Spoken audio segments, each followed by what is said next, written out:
You can find thousands of tutorials on YouTube that all tell you ways to improve, but the majority of them simply aren't efficient when it comes to long-term success. Here's a few resources and tips which have helped me in the past and I feel are more effective than other measures of practice. This will cover 3 areas of improvement: aim training, map knowledge, and movement.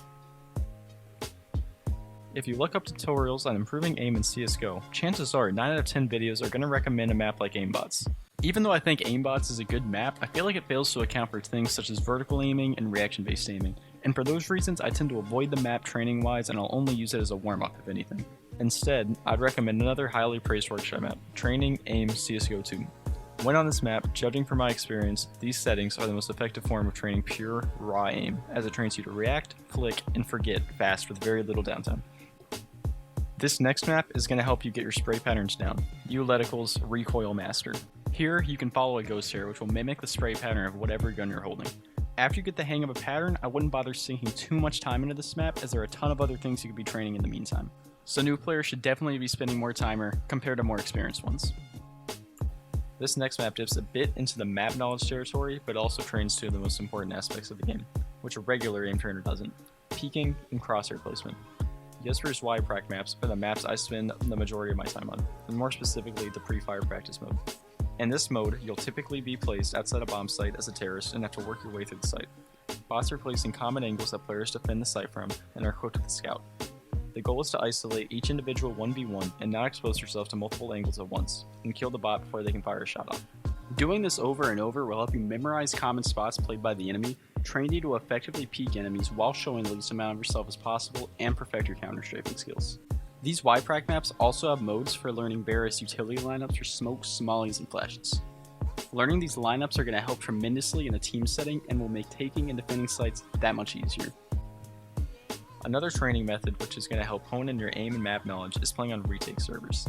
These are community-run servers where CTs are placed in after-plant situations and have to retake the site from the terrorists. Practicing on these servers is going to help you understand how the enemy plays after-plant situations and how to counter it.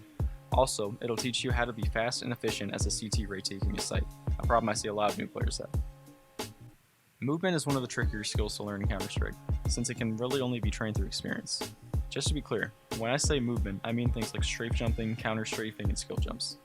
Personally, I develop my movement through a combination of b-hopping, surfing, KZ, and when it comes to peeking, Yprac Maps. And I'd suggest the same to anyone else. Try hopping on a community server sometime. It'll be tricky at first, but you'll get the hang of it. If you're still relatively new to the game and need an explanation on the concept of strafe jumping, I'd recommend this video by Trellix. He does a really great job explaining it, and the sooner you learn to strafe, the better.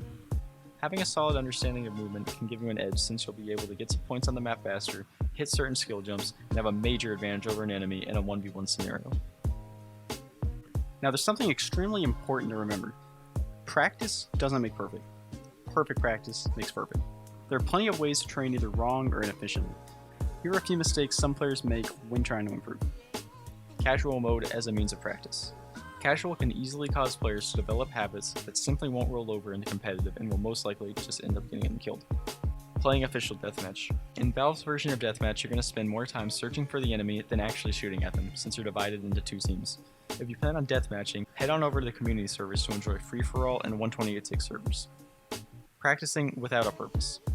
Every training session you have needs to have a clear-cut goal you're working towards, whether it's simply learning a spray pattern or memorizing some smokes. Don't go in aimlessly or else you're simply not making good use of your time. Which brings me to my next point: time distribution. Newer players often make the mistake of spending a ton of time on learning the wrong things. If a player can barely control their AK, they shouldn't be spending hours on learning smoke lineups for a map they barely played. Staying in their comfort zone. Some players tend to practice just a few select spots they already know on a map, and don't bother learning anything else. Take the time to learn the angles of another section of the map, or practice a gun spray pattern that you know you don't have down yet. And finally, one last piece of advice that'll help you both in-game and during practice. Ask yourself, why? Every action you take, you have to have an answer to that question. Why are you pushing this area as a CT? Are you trying to gain info? Do you know that you'll catch them off guard? Or are you just pushing for the hell of it? Questioning every action of yours is going to save you from making countless dumb decisions in the future, and though at first it'll take some getting used to, it becomes second nature surprisingly fast.